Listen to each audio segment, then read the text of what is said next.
Big boss season 13ರ ಅಗ್ನಿ ಪರೀಕ್ಷೆ ಯಾವ ರೀತಿಯಾಗಿ ನಡೀತಿದೆ ಅಂತ ಹೇಳಿ ನೀವು ನೋಡ್ತಾನೆ ಇದ್ದೀರಾ. ರವಿವಾರದಿಂದ ಈ ಸೋಮವಾರ ಭಾನುವಾರನೂ ಸಹ ಈ ಒಂದು ಅಗ್ನಿ ಪರೀಕ್ಷೆ ಆರಂಭದಲ್ಲೇ ಇದೆ.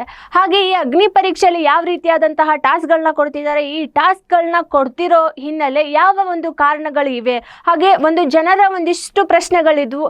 ಈ ರೀತಿಯಾದಂತಹ ಕಾಮನರ್ ಅಂತ ಹೇಳಿ ಮನೆ ಒಳಗಡೆ ಕರೆದ್ಬಿಟ್ಟು ಅಗ್ನಿ ಪರೀಕ್ಷೆ ಅಂತ ಕೊಟ್ಟು ಇಷ್ಟೊಂದು ಕಷ್ಟಕರವಾದಂತಹ ಟಾಸ್ಕ್ಗಳನ್ನ ಯಾಕೆ ಕೊಡ್ತಾ ಇದ್ದಾರೆ, ತಗೊಳ್ಳೋದಿದ್ರೆ ಸೆಲೆಬ್ರಿಟಿಗಳನ್ನ ಹೇಗೆ ತಗೋತಾರೆ ಅದೇ ರೀತಿಯಾಗಿ ತಗೋಬೇಕಿತ್ತು, ಯಾಕೆ ಇಷ್ಟೊಂದು ಕಷ್ಟವಾದಂತಹ ಟಾಸ್ಕ್ಗಳನ್ನ ಕೊಟ್ಟು ಜನರಿಗೆ ನೋವು ಉಂಟು ಮಾಡ್ತಾ ಇದ್ದಾರೆ, ಅವರ ಒಂದು ಕನಸಿಗೆ ಒಂದು ಅಡೆತಡೆಯನ್ನು ಉಂಟು ಮಾಡ್ತಾ ಇದ್ದಾರೆ ಅಂತ ಹೇಳಿ ಮಾತನಾಡ್ತಾನೆ ಇದ್ರು. ಸೊ ಈ ಒಂದು ಎಲ್ಲ ಪ್ರಶ್ನೆಗಳಿಗೂ ಈಗ ಒಂದು ಬ್ರೇಕ್ ಕೊಟ್ಟಂತಾಗಿದೆ. ಏನಪ್ಪಾ ಅಂತಂದ್ರೆ ಸೆಲೆಬ್ರಿಟಿಗಳು ಹೋದ್ರೆ ಯಾವ ರೀತಿಯಾದಂತಹ ಟಾಸ್ಕ್ಗಳನ್ನ ಎದುರಿಸಬಹುದು, ಅದೇ ರೀತಿಯಾದಂತಹ ಕಾಮನರಿಗೆ ಈಗಲೇ ಆ ಒಂದು ಸ್ಟ್ರಾಂಗ್ ಆಗಿ ಹಾಗೆ ಅವ್ರ ಆ ಒಂದು ಗಟ್ಟಿತನವನ್ನ ಮೊದಲೇನೆ ಪ್ರಿಪೇರ್ ಮಾಡಿಬಿಟ್ಟು ಬಿಗ್ ಬಾಸ್ ಮನೆ ಒಳಗಡೆ ಕಳಿಸುವಂತಹ ಪ್ರಯತ್ನವನ್ನ ಆ 4 ಜನ ಜಡ್ಜಸ್ಗಳು ಸೇರ್ಕೊಂಡು ಮಾಡ್ತಾ ಇದ್ದಾರೆ. ಹಾಗೆ ಈ ಒಂದು ನಿಯಮನೂ ಸಹ ಬಿಗ್ ಬಾಸ್ ತಂಡದ ಕಡೆಯಿಂದನೇ ಇರುವಂಥದ್ದು.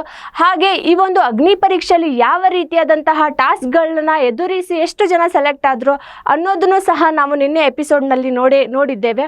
ಅದೇ ರೀತಿಯಾಗಿ ಈಗ 4 ಜನ ಸ್ಟಾರ್ಸ್ಗಳು ಕಂಟೆಂಡರ್ಗಳನ್ನಾಗಿ ಸೆಲೆಕ್ಟ್ ಮಾಡಿದ್ದಾರೆ. ಸೊ ಆ 4 ಜನ ಲೀಡರ್ಗಳಾಗಿದ್ದಾರೆ. ಈಗ ಆ ಲೀಡರ್ಸ್ಗಳಿಗೆ ಎಷ್ಟು ಜನ ಹೋಗಿದ್ದಾರೆ, ಎಷ್ಟು ಜನ ಆ ಟೀಮಲ್ಲಿ ಇದ್ದಾರೆ ಮೆಂಬರ್ಸ್ ಅನ್ನೋದು ಈಗ ಕನ್ಸಿಡರ್ ಆಗುತ್ತೆ. ಸೊ ಆ ಒಂದು ಟೀಮ್ನ ಪ್ರಕಾರ ಆಟವನ್ನ ಆಡಿಸ್ತಾರ. ಹಾಗೆ ಈಗ ಮುಂದೆ ಬರುವಂತಹ ಟಾಸ್ಕ್ಗಳು ಯಾವ ರೀತಿಯಾಗಿರಬಹುದು, ಆ ಟೀಮ್ನ ಪ್ರಕಾರ ಒಂದು ಆಟಗಳನ್ನ ಡಿಸೈಡ್ ಮಾಡಲಾಗತ್ತಾ ಇಲ್ವಾ, ಒಬ್ಬೊಬ್ಬರಿಗೆ ಈ ಒಂದು ರೀತಿಯಾದಂತಹ ಟಾಸ್ಕ್ಗಳನ್ನ ಕೊಡ್ತಾ ಹೋಗ್ತಾರ. ಆ ಒಂದು ಟೀಮ್ ವಿನ್ ಆದ್ರೆ ಅಲ್ಲಿರುವಂತಹ ಕಂಟೆಸ್ಟೆಂಟ್ ಗಳೆಲ್ಲ ಬಿಗ್ ಬಾಸ್ ಮನೆಗೆ ಹೋಗೋಕೆ ಸೆಲೆಕ್ಟ್ ಆಗ್ತಾರ ಅಥವಾ ಒಬ್ಬೊಬ್ಬರಿಗೆ ಮತ್ತೊಂದು ರೀತಿಯಾದಂತಹ ಟಾಸ್ಕ್ಗಳನ್ನ ಕೊಡ್ತಾರ ಅನ್ನೋದು ಇವಾಗ ಸದ್ಯದ ಕುತೂಹಲ ಆಗಿದೆ. ಸೊ ಅದೇ ರೀತಿಯಾಗಿ ಈ ಒಂದು ಬಿಗ್ ಬಾಸ್ ಮನೆಯಲ್ಲಿ ಯಾವ ರೀತಿಯಾದಂತಹ ಟಾರ್ಗೆಟ್ಗಳು ಹಾಗೆ ಟಾಸ್ಕ್ಗಳನ್ನ ನಡೆಸ್ತಾ ಇದ್ದಾರೆ ಅನ್ನೋದು ಸಹ ಬರುತ್ತೆ. ಈ ಒಂದು ಜನರಿಗೆ ಮತ್ತೊಂದು ರೀತಿಯಾದಂತಹ ಪ್ರಶ್ನೆ ಮೂಡ್ತಿರೋದು ಏನಪ್ಪಾ ಅಂತಂದ್ರೆ ಬಿಗ್ ಬಾಸ್ ಕೇವಲ TRPಗೋಸ್ಕರ ಅವರಲ್ಲಿರುವಂತಹ ಎಮೋಷನಲ್ನ ಹಿಡ್ಕೊಂಡು ಅವರನ್ನ ಟಾರ್ಗೆಟ್ ಮಾಡ್ತಾ ಇದ್ದಾರೆ, ಹಾಗೆ ಅವರ ಒಂದು ಫೀಲಿಂಗ್ಸ್ಗೆ ಹರ್ಟ್ ಮಾಡ್ತಾ ಇದ್ದಾರೆ, ಅವರ ಒಂದು ಫೀಲಿಂಗ್ಸ್ನ ಬಳಸ್ಕೊಂಡು ಈ ಒಂದು ಶೋನ ನಡೆಸ್ತಾ ಇದ್ದಾರೆ ಅಂತ ಹೇಳಿ ಮಾತಾಡ್ತಾ ಇದ್ದಾರೆ. ನಿಜವಾಗ್ಲೂ ಈ ಒಂದು ಶೋದಲ್ಲಿ ಅವರ ಒಂದು ಎಮೋಷನ್ನ ಇಟ್ಕೊಂಡು ಆಟ ಆಡ್ತಾ ಇದ್ದಾರ, ಹಾಗೆ ಅವರ ಒಂದು ಎಮೋಷನ್ ಇಂದನೇ TRPಗೋಸ್ಕರ ಆ ಒಂದು ಬಿಗ್ ಬಾಸ್ ಶೋ ನಡೆಸ್ತಾ ಇದ್ದಾರ. ಈ ಸರಿ ಕಾಮನರ್ ಅಂತ ಹೇಳ್ಬಿಟ್ಟು ಅವರ ಒಂದು ವೈಯಕ್ತಿಕ ಎಮೋಷನ್ ಆಗಿರ್ಬೋದು, ಅವರ ವೈಯಕ್ತಿಕ ಮನಸ್ಸಿನಲ್ಲಿರುವಂತಹ ಒಂದಿಷ್ಟು ಫೀಲಿಂಗ್ಸ್ ಆಗಿರಬಹುದು, ಆ ಒಂದು ಫೀಲಿಂಗ್ಸ್ ಇಂದನೇ ಆ ಒಂದು ಕಾಮನರ್ನ ಬಳಸ್ಕೊಂತಿದಾರ ಅನ್ನೋದು ಒಂದು ಪ್ರಶ್ನೆ ಆಗಿ ಉಳಿದಿದೆ. ಅದೇ ರೀತಿಯಾಗಿ ಈ ಒಂದು ಜನರ ಇಂತಹ ಒಂದು ವಿಚಿತ್ರವಾದಂತಹ ಪ್ರಶ್ನೆಗಳಿಗೆಲ್ಲ ಸದ್ಯಕ್ಕೆ ಇನ್ನೂ ನಾವು ಬ್ರೇಕ್ ಹಾಕುವಂತಿಲ್ಲ. ಯಾಕಂದ್ರೆ ಈ ಒಂದು ಬ್ರೇಕ್ ಹಾಕೋದು ಫೈನಲಿಸ್ಟ್ ಆಗಿ ಸೆಲೆಕ್ಟ್ ಆಗಿ ಬಿಗ್ ಬಾಸ್ನ ರಿಯಲ್ ಶೋ ಆರಂಭ ಆಗೋ ತನಕ ಈ ಒಂದು ಪ್ರಶ್ನೆಯಾಗಿ ಉಳಿದಿರುತ್ತೆ.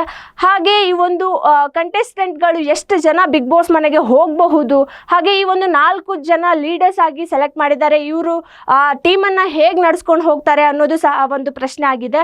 ಅದೇ ರೀತಿಯಾಗಿ ಈ ಒಂದು ಟಾರ್ಗೆಟ್ ಅಂತ ಬಂದರೆ ಕೆಲವೊಂದಿಷ್ಟು ಜನರ ಎಮೋಷನ್ ಆಗಿರ್ಬೋದು, ಅವರ ಆಟ ಆಗಿರ್ಬೋದು, ಹಾಗೆ ಅವರ ವೈಯಕ್ತಿಕ ವ್ಯಕ್ತಿತ್ವ ಆಗಿರ್ಬೋದು, ಈ ರೀತಿಯಾಗಿ ಅವರನ್ನ ಟಾರ್ಗೆಟ್ ಮಾಡ್ತಾ ಇದ್ದಾರಾ ಅನ್ನೋದು ಸಹ ಒಂದು ಪ್ರಶ್ನೆ ಆಗಿದೆ. ಏನಪ್ಪಾ ಅಂತಂದ್ರೆ ಈ ಒಂದು ಹಳ್ಳಿಯಿಂದ ಬಂದಂತಹ ಒಂದು ಕುಮಾರಿ ಎಂಬ ಹುಡುಗಿಯನ್ನ ಸಹ ಆ ಒಂದು ಟಾಸ್ಕ್ನ ಕೊಟ್ಬಿಟ್ಟು ನಿಮ್ಮ ಮನಸ್ಸಿನಲ್ಲಿರುವಂತಹ ಮಾತನ್ನ ಮಾತಾಡಬೇಕು ಅಂತ ಹೇಳಿದಾಗ ಕೆಲವೊಂದಿಷ್ಟು ಜನಕ್ಕೆ ಆ ಒಂದು ಕಾಲಿಂಗ್ ಒಂದು ಟಾಸ್ಕ್ನ ಕೊಟ್ಟಿರ್ತಾರೆ. ಬಟ್ ಈ ಒಂದು ಹುಡುಗಿಯ ಒಂದು ಕಥೆನ ಕೇಳಿದಾಗ ಅಲ್ಲಿರುವಂತಹ ಜಡ್ಜಸ್ ಸಹ ಒಂದು ಎಮೋಷನ್ ಆಗ್ತಾರೆ, ಮೆಲ್ಟ್ ಆಗ್ತಾರೆ ಅವಳ ಒಂದು ಆ ಪರಿಸ್ಥಿತಿ ಹಾಗೆ ಅವಳ ಒಂದು ಮಾತುಗಳನ್ನು ಕೇಳಿಬಿಟ್ಟು. ಸೊ ಈ ಒಂದು ಮಾತುಗಳಿಂದ ಹಾಗೆ ಅವಳಿಗೆ ಇರುವಂತಹ ಕಷ್ಟಗಳಿಂದ ಅವಳನ್ನು ಬಿಗ್ ಬಾಸ್ ಮನೆಯೊಳಗಡೆ ಇಟ್ಕೋತಾರ. ಹಾಗೆ ಆ ಒಂದು ಎಲ್ಲ ಫೀಲಿಂಗ್ಸಿಗೆ ಬಿಗ್ ಬಾಸ್ ವೇದಿಕೆ ಒಂದು ಅವಕಾಶವನ್ನ ಕಲ್ಪಿಸಿಕೊಡುತ್ತಾ ಇಲ್ವಾ, ಒಂದು ಸ್ಟ್ರಾಂಗ್ ಕಂಟೆಸ್ಟೆಂಟ್ ಆಗಿ ಆಟ ಆಡ್ತಿರುವಂತಹ ಸ್ಪರ್ಧಿಗಳಿಗೆ ಆ ಬಿಗ್ ಬಾಸ್ ವೇದಿಕೆ ಒಂದು ದಾರಿ ಆಗುತ್ತಾ ಅನ್ನೋದನ್ನ ನಾವು ಕಾದು ನೋಡಬೇಕಿದೆ. ಈ ಬಿಗ್ ಬಾಸ್ ವೇದಿಕೆ ಅನ್ನೋದು ಕೇವಲ ವ್ಯಕ್ತಿಗಳಿಗೆ, ವ್ಯಕ್ತಿತ್ವಗಳಿಗೆ, ಹಾಗೆ ಸ್ಟ್ರಾಂಗ್ ಆಗಿ ಆಟ ಆಡೋರಿಗೆ ಮಾತ್ರ ಅಂತ ಹೇಳ್ತಾ ಇದ್ರು. ಹಾಗೆ ಈಗ ಕೆಲವೊಂದಿಷ್ಟು ಜನ ಮಾತಾಡ್ತಾ ಇರೋದು ಈ ಬಿಗ್ ಬಾಸ್ ವೇದಿಕೆ ಜನರ ಒಂದು ಎಮೋಷನ್ನ ಇಟ್ಕೊಂಡು ಆಟ ಆಡುವಂತಹ ವೇದಿಕೆ ಅಂತ ಹೇಳ್ತಾರೆ. ಹೇಳ್ತಾ ಇದ್ದಾರೆ. ಸೊ ಅದೇ ರೀತಿಯಾಗಿ ಈಗ ಕುಮಾರಿಯ ಒಂದು ಕಷ್ಟಕ್ಕೆ ಕರಗಿರುವಂತಹ ಜಡ್ಜಸ್ಗಳು ಸಹ ಇದೇ ರೀತಿಯಾಗಿ ಆ ಒಂದು ಎಮೋಷನ್ಗೆ ಕರಗಿ ಆ ಕುಮಾರಿಯನ್ನ ಕೊನೆ ತನಕ ಉಳಿಸ್ಕೊಂಡು ಹೋಗ್ತಾರ, ಅಥವಾ ಯಾವುದೇ ಟಾಸ್ಕ್ ಅಲ್ಲೂ ಸಹ ವಿನ್ ಆಗದೆ ಬರೀ ಕೇವಲ ಒಂದು ಸ್ಪರ್ಧಿ ಒಂದು ಅಗ್ನಿ ಪರೀಕ್ಷೆಗೆ ಎಂಟ್ರಿ ಆದಾಗ ಕೇವಲ ಅವರ ಮಾತಿನಿಂದ ಮನವೊಲಿಸಿ ಆ ಬಿಗ್ ಬಾಸ್ ವೇದಿಕೆ ಅಂದರೆ ಅಗ್ನಿ ಪರೀಕ್ಷೆ ವೇದಿಕೆಯನ್ನು ಗಳಿಸಿರುವಂಥದ್ದು. ಹಾಗೆ ನೆಕ್ಸ್ಟ್ ಯಾವುದೇ ಒಂದು ಟಾಸ್ಕ್ ಅಂತ ಬಂದಾಗ 4 ಸ್ಟಾರ್ ಕಂಟೆಸ್ಟೆಂಟ್ಗಳಂತ ಹೇಳಿ ಸೆಲೆಕ್ಟ್ ಮಾಡುವಾಗ ಒಬ್ಬರು ಹೊರಗಡೆ ಉಳಿದಿರ್ತಾರೆ, ಪೂರ್ಣಿಮಾ ಅಂತ ಹೇಳಿ. ಅವರು ಒಂದು 4 ಜನರಲ್ಲಿ ತಮ್ಮನ್ನ ಯಾರಿಗೆ ಕಂಪೇರ್ ಮಾಡ್ಕೊಂಡು, ಅಂದರೆ ವೀಕ್ ಯಾರಿದ್ದಾರೆ ಸ್ಟ್ರಾಂಗ್ ಯಾರಿದ್ದಾರೆ ಅಂತ ಹೇಳಿ ತಿಳಿಸಿ ವೀಕ್ ಇರೋರ ಜೊತೆಗೆ ಕಾಂಪಿಟೇಷನ್ ಮಾಡಬೇಕಾಗಿರುವಂಥದ್ದು. ಆ ಒಂದು ಟೈಮಲ್ಲಿ ಪೂರ್ಣಿಮಾ ಅವರು ಕುಮಾರಿ ಅವರನ್ನ ಸೆಲೆಕ್ಟ್ ಮಾಡ್ತಾರೆ. ಆ ಒಂದು ವೇಳೆ ಅವರು ಪೂರ್ಣಿಮಾ ಅವರು ಕುಮಾರಿ ಅವರ ಜೊತೆಗೆ ಟಫ್ ಆ್ಯಂಡ್ ಟಫೆಸ್ಟ್ ಕಾಂಪಿಟೇಷನ್ನ ಕೊಟ್ಬಿಟ್ಟು ಕುಮಾರಿ ಅವರನ್ನು ಸೋಲಿಸ್ತಾರೆ.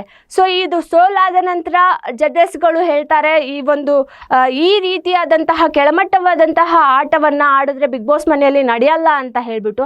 ಆದರೆ ಈ ಒಂದು ಎಮೋಷ್ನಲ್ ಆದಂತಹ ಒಂದು ಸಮಯ ಆಗಿರ್ಬೋದು, ಹಾಗೆ ಆ ಎಪಿಸೋಡ್ನಲ್ಲಿ ಆ ಒಂದು ಕಾಲಿಂಗ್ನಲ್ಲಿ ಮಾತಾಡಿರುವಂತಹ ಕುಮಾರಿಯ ಮಾತುಗಳನ್ನ ಕೇಳ್ಬಿಟ್ಟು ಜಡ್ಜಸ್ಗಳು ಮೆಲ್ಟ್ ಆದ್ರ.